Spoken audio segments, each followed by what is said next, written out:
Jeg vil fortælle om databehandling og digitalisering. Det jeg vil komme ind på, det er brev til investorer, herunder data til kunder, et Excel-diagram, brevfletningsmetode og resultatbudgettets udvikling over 2 år.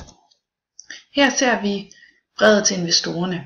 Det vi fortæller i brevet, det er omkring vores servicestrategi, hvad god service er i vores virksomhed, hvilke opgaver administrationen varetager, omkring vores servicekvalitetsniveaus værditilførsel, og hvordan vi opretholder vores gode kvalitetsniveau, og så omkring databehandling og digitalisering, som drejer sig om de informationer, som kunderne skal modtage digitalt fra os.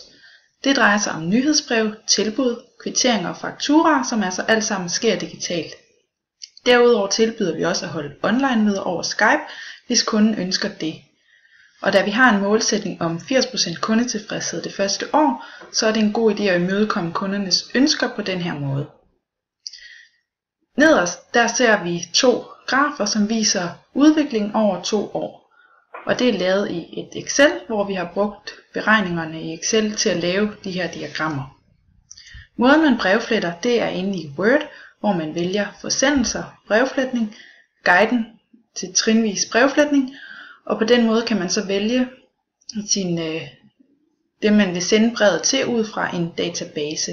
Så kan man vælge om man vil have skrevet hele navnet eller blot fornavnet, om der skal stå hej eller kære, og på den måde så kan man så med fordel sende det samme tekst, altså det samme brev til flere forskellige modtagere. Her ser vi så resultatbudgettet for år 1, som er lavet i Excel.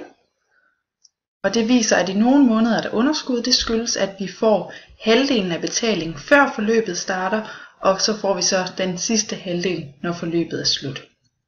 I år 2 ser vi en mere jævn fordeling, og det skyldes blandt andet, at vi er blevet mere etableret og har fået flere kunder.